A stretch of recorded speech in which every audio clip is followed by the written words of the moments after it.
अभी तक हम जो कुछ भी कर रहे थे वो सब 2D में कर रहे थे, लेकिन अभी हम एक 3D गेम बनाएंगे। उसके लिए हमें सबसे पहले एक 3D प्रोजेक्ट क्रिएट करना पड़ेगा। तो सबसे पहले हम यूनिटी हब पे जाते हैं। यहाँ पर हम एक नया प्रोजेक्ट क्रिएट करेंगे। क्योंकि हम 3D के लिए बना रहे हैं तो हमें 3D सिलेक्ट करना पड़ेगा और इसको हम एक नाम दे देते हैं। क्योंकि हम एक रोलेबॉल टाइप का गेम बना रहे हैं तो इसका नाम भी रोलेबॉल रख देते हैं और प्रोजेक्ट को क्रिएट करते हैं।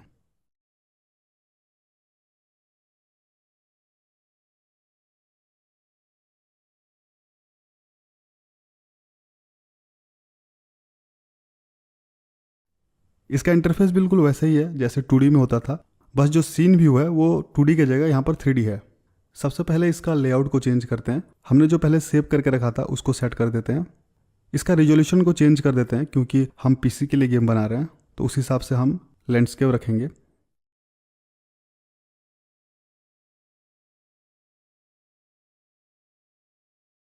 यहाँ पर आप देख सकते हो पहले से एक सैम्पल सीन क्रिएट किया हुआ है और इसके अंदर बाय डिफ़ॉल्ट दो गेम ऑब्जेक्ट्स प्रेजेंट हैं। एक है कैमरा और दूसरा डायरेक्शनल लाइट। अब इन दोनों को समझने के लिए हमें और एक गेम ऑब्जेक्ट ऐड करना पड़ेगा। हम एक क्यूब ऐड करते हैं। इसका प्रोसेस बिल्कुल वैसे ही है जैसे हम 2D में करते थे, बस यहाँ पर हम 2D ऑब्जेक्ट की जगह 3D ऑब्जेक्ट ऐड करेंगे। अभी हमारा क्यूब ऐड हो चुका है सीन के अंदर। आप इसको गेम व्यू में भी देख सकते हो। अब सीन व्यू के अंदर जो कुछ टूल्स है उनको देख लेते हैं। ये बिल्कुल वैसे ही है जैसे हम 2D के लिए यूज़ करते थे, बस यहाँ पर हमें तीसरे एक्सिस का ध्यान देना पड़ता है, वो है जेड एक्सिस। बाकी सबका काम सेम ही है और जो शॉर्टकट कीज भी थे वो बिल्कुल वैसे ही काम करते हैं।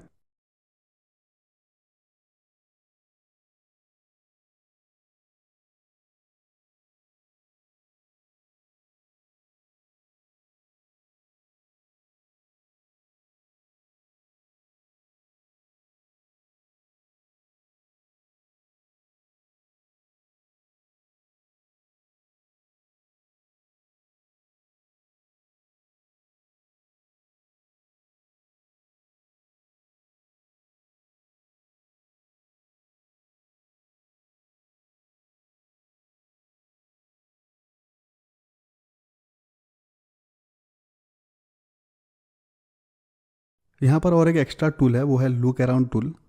अगर मैं सीन व्यू के ऊपर राइट क्लिक करता हूँ तो आप देख सकते हो आई का सिंबल शो कर रहा है।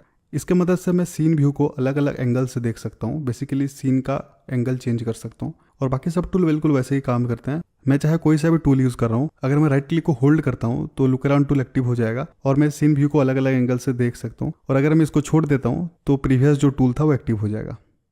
आप माउस को स्क्रॉल करके जूम इन जूम आउट कर सकते हो। सीन विंडो का टॉप राइट कॉर्नर पे आप देख सकते हो एक एक्सिस पैनल है। ये अलग अलग एक्सिस को रिप्रेजेंट करता है। अगर मैं किसी भी एक्सिस के ऊपर क्लिक करता हूँ तो आप देख सकते हो हमारा सीन का व्यू चेंज हो गया है। इसके मदद से हम अलग अलग व्यू से हमारा सीन को देख सकते हैं। For example left, right, top, bottom, इस तरीके से हम अलग अलग व्यू को चेंज कर सकते हैं। अब अगर सीन के अंदर स्मूथली मूव करना चाहते हो तो आप सीन के ऊपर राइट क्लिक करके WSD की का यूज़ करके मूव कर सकते हो। जैसे हम गेम में मूव करते हैं वैसे आप यहाँ पर मूव कर सकते हो।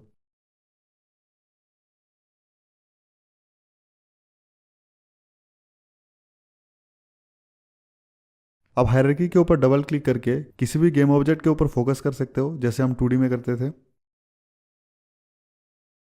अभी कैमरा की तरफ थोड़ा नज़र डालते हैं। यहाँ पर कैमरा बिल्कुल वैसे ही काम करता है जैसे रियल वर्ल्ड में हमारा कैमरा काम करता है। ये कौन से में सब कुछ कैप्चर करता है और ये जो बड़ा सा रेक्टेंगल है ये वो एरिया है जहाँ तक ये कैप्चर कर रहा है और इसको आप गेम व्यू के अंदर देख भी सकते हो। अगर मैं कैमरा को क्लिक करता हूँ तो आप इंस्पेक्टर के अंदर देख सकते हो कैमरा के कुछ सेटिंग्स शो कर रहा है। वैसे तो बहुत सारे सेटिंग्स हैं लेकिन हमारे लिए जो काम की चीज़ है उसको जान लेते हैं। सबसे पहला है क्लियर फ्लैग्स। ये बेसिकली डिफाइन करता है जहाँ पर हमारा कोई भी गेम ऑब्जेक्ट नहीं है वहाँ पर क्या शो करना है। यहाँ पर हमारे सीन में एक 3D क्यूब है, उसको ये शो कर रहा है, लेकिन उसके अलावा बाकी जगह पर क्या शो करना है उसको ये डिफाइन करता है। बेसिकली ये डिफाइन करता है बैकग्राउंड में क्या शो करना है। इसके भी अलग अलग टाइप्स है। बाय डिफ़ॉल्ट तो स्काई बॉक्स सिलेक्टेड है। सीन के अंदर आप देख सकते हो एक स्काई जैसा बैकग्राउंड है। अगर मैं इसका एंगल को भी चेंज करता हूँ तो आप देख सकते हो ये हर तरफ फैला हुआ है। ये बेसिकली एक 3D बैकग्राउंड की तरह काम करता है। अब दूसरा आता है सॉलिड कलर। यहाँ पर स्काई बॉक्स के जगह हम कोई कलर को ऐड कर सकते हैं एज ए बैकग्राउंड। आपने हाइपर कैजुअल गेम्स में देखा होगा इस तरह का बैकग्राउंड होता है।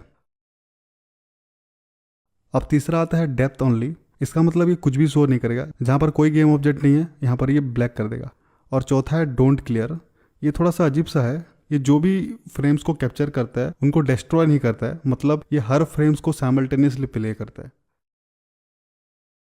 अब नेक्स्ट सेटिंग है कलिंग मास्क। यहाँ पर जो लेयर को हम सिलेक्ट करेंगे कैमरा सिर्फ उसी लेयर को कैप्चर करेगा, बाकी सबको इग्नोर कर देगा। यहाँ पर एवरीथिंग सिलेक्टेड है, अगर मैं इसको नथिंग कर दूंगा तो आप देख सकते हो हमारे क्यू को अभी ये कैप्चर नहीं कर रहा है। भले ही वो कैमरा के आगे हो लेकिन ये उसको कैप्चर नहीं करेगा।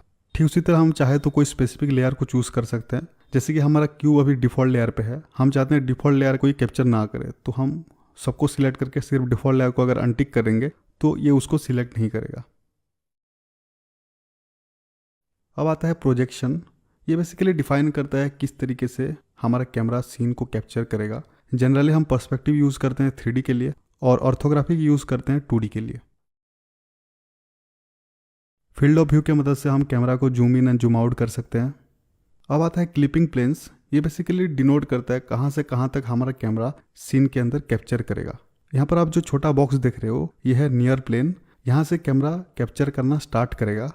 अगर मैं नियर प्लेन का डिस्टेंस को बहुत ज़्यादा बढ़ा देता हूँ तो आप देख सकते हो इसके पीछे जो भी ऑब्जेक्ट आएगा इसको कैमरा कैप्चर नहीं करेगा, इसके आगे जो भी होगा कैमरा उसको कैप्चर करेगा। ठीक उसी तरह जो फार प्लेन है वो है मैक्सिमम डिस्टेंस जहाँ तक कैमरा कैप्चर करेगा। यहाँ पर जो बड़ा सा बॉक्स है ये है फार प्लेन, कैमरा सिर्फ यहाँ तक कैप्चर कर सकता है, इसके आगे जो भी है उसको कैमरा कैप्चर नहीं करेगा। ठीक है। अब आता है डायरेक्शनल लाइट। इसको हम लाइटिंग के लिए यूज़ करते हैं। इसके मदद से हम लाइट का डायरेक्शन को चेंज कर सकते हैं, अपने हिसाब से कोई भी एंगल पे सेट कर सकते हैं, लाइट का कलर को भी चेंज कर सकते हैं और भी बहुत सारे सेटिंग्स हैं, लेकिन नॉर्मली हम इनको पोस्ट प्रोसेसिंग के टाइम पे यूज़ करते हैं हमारा गेम को और अच्छा दिखाने के लिए। लेकिन हमें तो अभी पहले गेम बनाना सीखना है, पोस्ट प्रोसेसिंग तो बात की बात है, तो अभी से हमें इसके बारे में जानने की कोई ज़रूरत नहीं है।